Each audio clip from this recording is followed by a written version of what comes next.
Maayong gabi kanyong tanan mga kaigsuonan, ani nausab kita karon sa atoang sinimana nga ato ang programa, ato ang tulumanon nga atong gitawag og pamalandong sa ebanghelyo.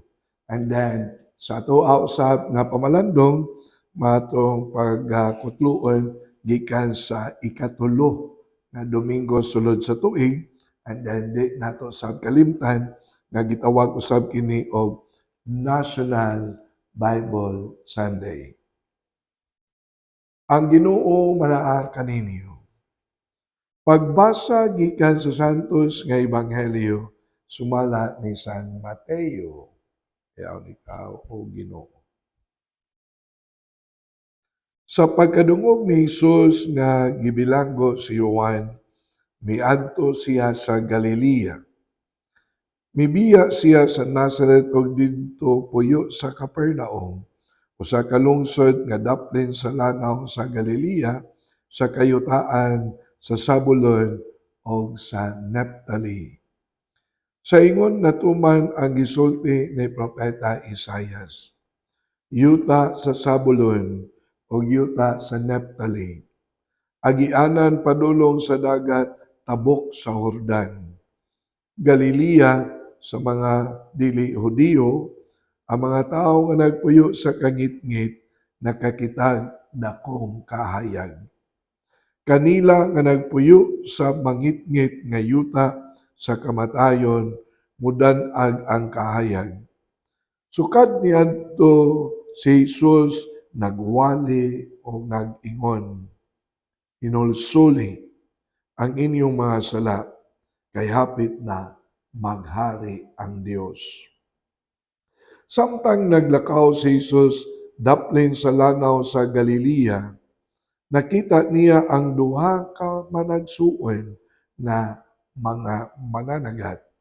Si Simon nga gingandag Pedro, si Andres nga yang igsuon na namukot.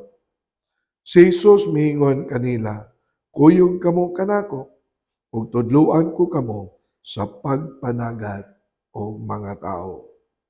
Diya gibiyaan nila ang ilang mga pukot o mikuyog kaniya. Mipadayon siya sa paglakaw ug nakita niya ang laing duha ka magsuon, si Santiago ug si Juan nga mga anak ni Zebedeo. Dito sila sa ilang sakayan, uban sa ilang amahan. Nagpuna sila sa ilang mga pukot ug gitawag sila ni Jesus. Ug diha gibiyaan nila ang ilang sakayan ug ang ilang amahan ug mikuyog sila kaniya. Si Jesus misuroy sa tibuok Galilea, nagtudlo sulod sa ilang mga sinaguga ug nagwali sa mayong balita bahin sa paghari sa Dios o nag-ayo sa mga masakiton. Ang Ebanghelyo sa Ginoo, dayon ikaw o Kristo. So mga kaigsunan, ang Ebanghelyo nga di pa lang yun dugay nga inyong nadungog nga mao ang Ebanghelyo sa ikatulong Domingo sulod sa tuig ato kining gikutlo gikan sa Ebanghelyo ni San Mateo. Kapitulo 4, versikulo 12 ngadto sa 23. And then kung atong tanawon, miingon si Propeta Isaias, iyang panagna o miingon siya, ang mga tao nga nagpuyo sa kangit-ngit nakakita og dakong kahayag.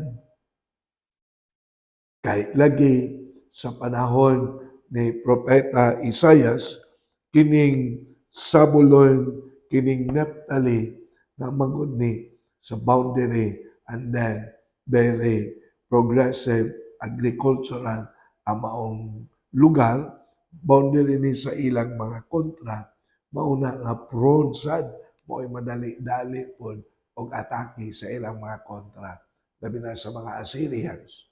kanang nagpuyo karon sa Turkey, Iraq, kanang mga lugar diha. Iran kana diha. Muna'y gitawag kong mga Assyrians kaniadto. Mauna nga ang maong lugar giatake, gi kanang gi-invade, nga luoy kaayo. Mauna nga si Propeta Isaias mingon, taliwala sa ato ang kangitngit naghatag sa paglaom. Adunay kahayag nga moabot. And then that's also a prophecy. Mauna nga ang Capernaum gitawag usab lugar man pud ni nga mura og sentro. Una ginaingon daplin sa dagat o daplin sa mga matawagan to sa linaw, dako nga linaw na kanang gitawag og Sea of Galilee. And then center of trade, center of faith, kay naaman ang sinaguga diha na si Kristo didto nagpuyo gikan siya sa Nazareth. And then diha siya naghimo sa iyahang gitawag og public ministry most of the time. Daghan kayo siya og matawag na to giayong mga masakiton. Never in the gospel nga dunay masakiton nga miduol kaniya nga wa niya ayo. Diha pud siya nagtudlo, no? Na mao na diha sa Capernaum na ang impression sa mga tao mingon nagtudlo siya with authority. Diha pud giayo ang daghang mga masakiton. And then diha pud nga iyaha nga gitudlo ang gitawag og ang gingharian sa Dios ani ana uban kanato. So mao bitaw na kung moadto mo karon sa Capernaum doon nagigisuat dito, the town of Jesus. Pero dito biya magdako siya sa Nazareth. Pero iyang public ministry diha gyud sa Capernaum. That is in the region of Galilee. Kung atong tan-awon ang ebanghelyo mingon, pag hinulsol kamo, biyae ang inyong mga sala. Ato na ning nadungog gikan sa tingog sa kamingawan.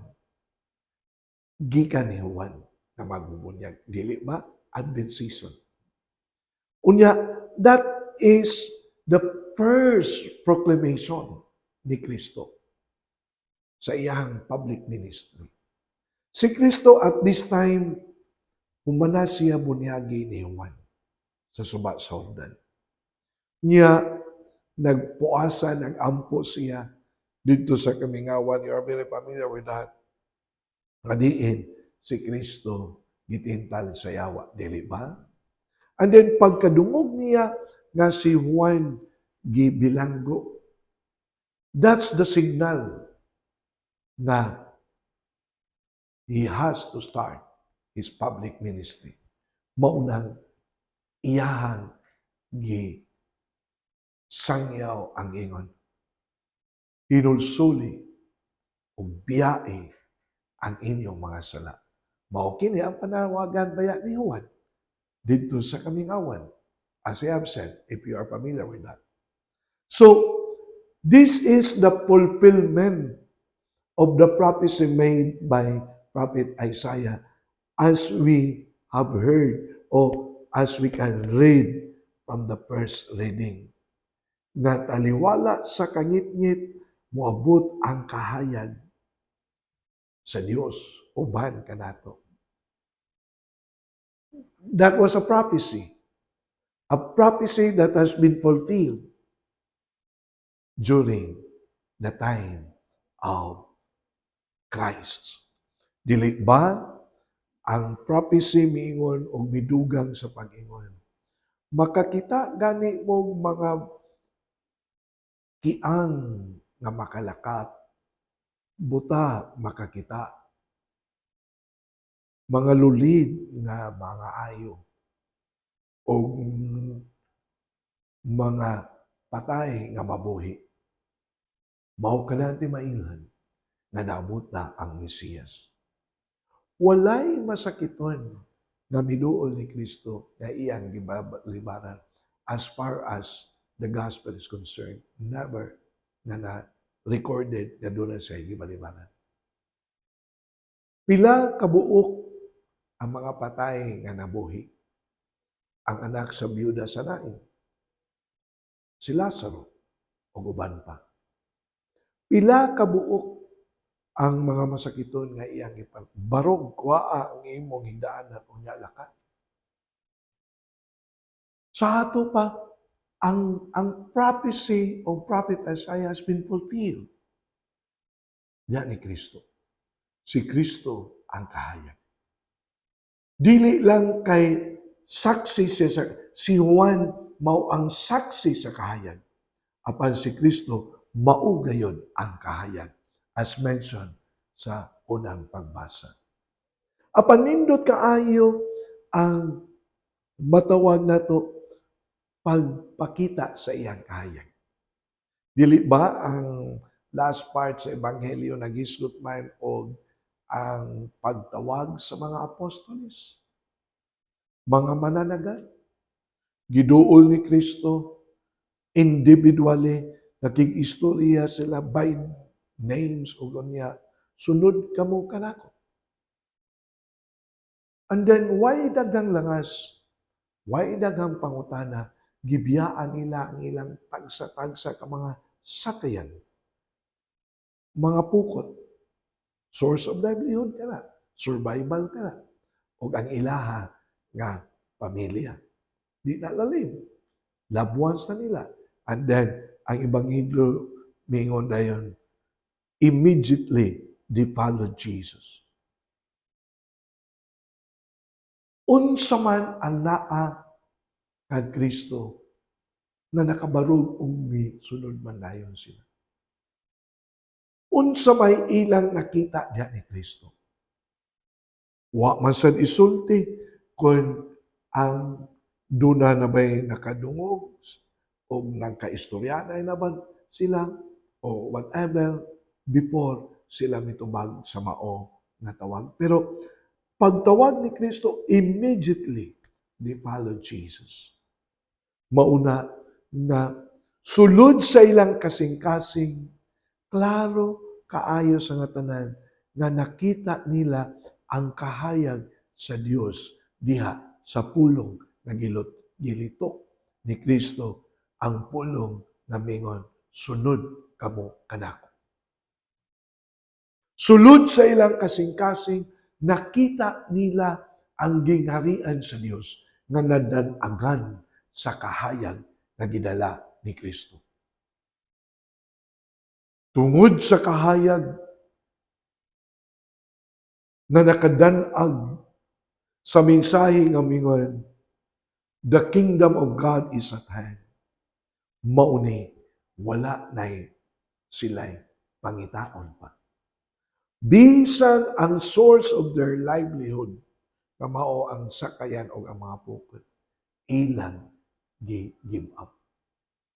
Bisan ang ilang tagsa-tagsa ka mga pamilya, ilahang gibiyaan for a noble cause, for a noble purpose. Wala nila biyae for negligence or whatever, or tungod sa sala. No, for a noble cause, for a noble purpose, for a noble call.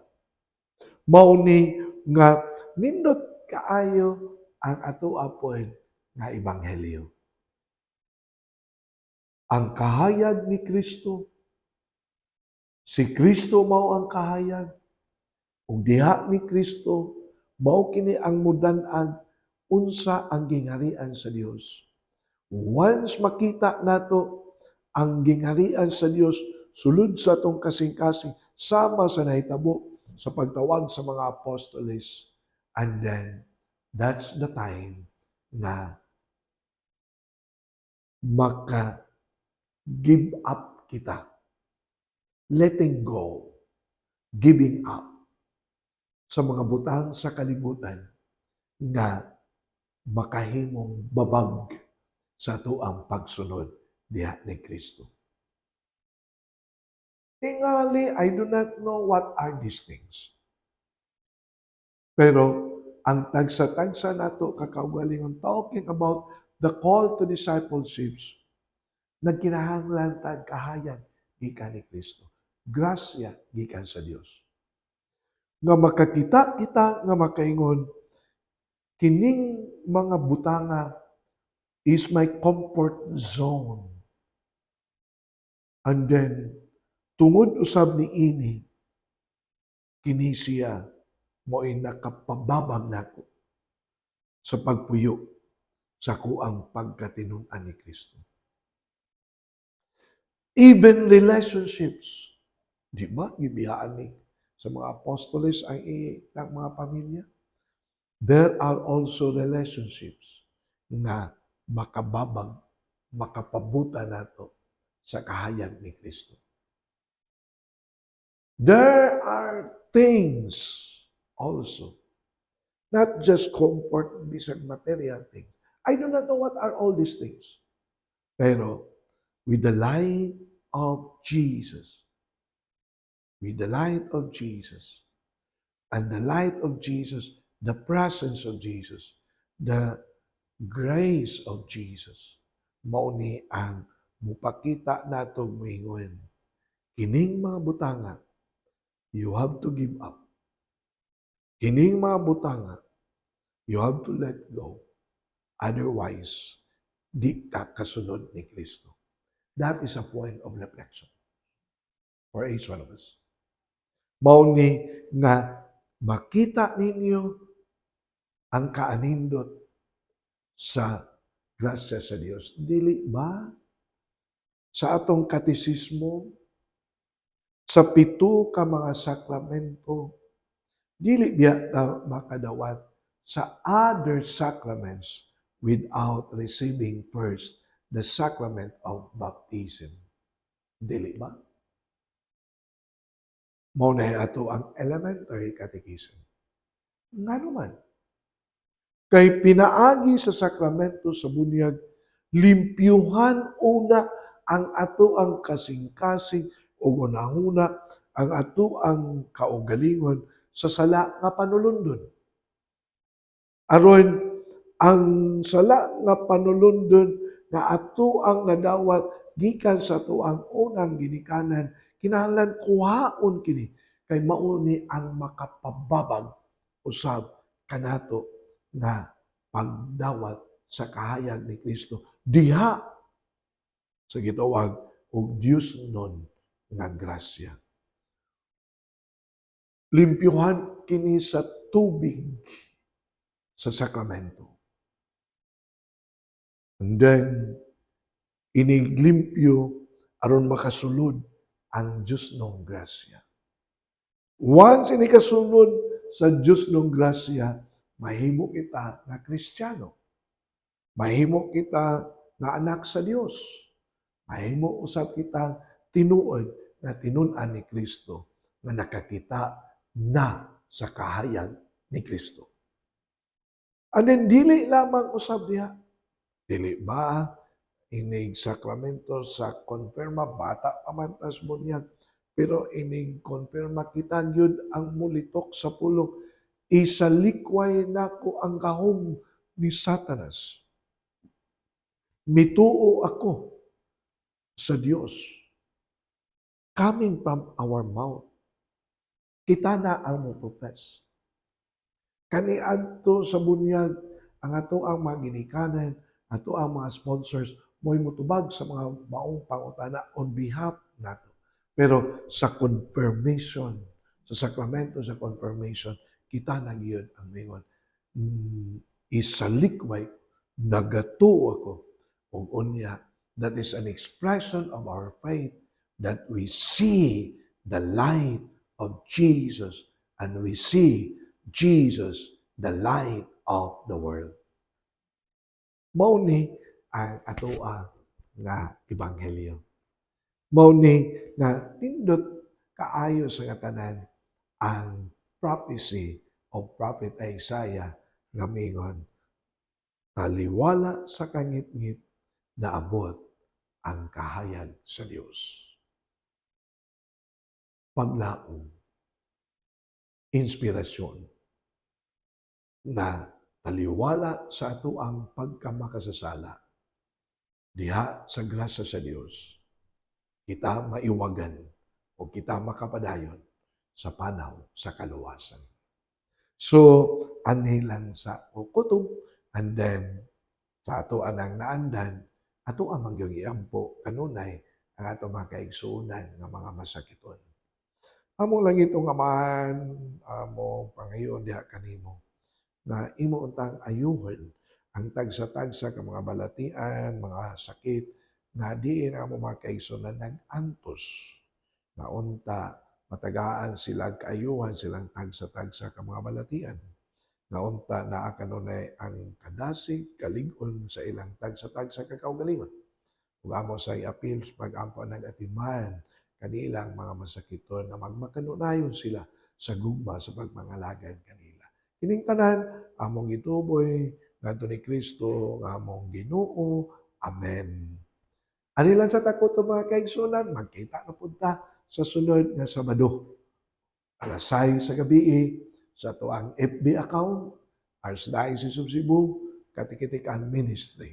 Kini si Father Joseph Intig, ang kanunay nga naguban kaninyo, dining ato ang pamalandong sa Ebanghelyo sa Domingo. God bless all.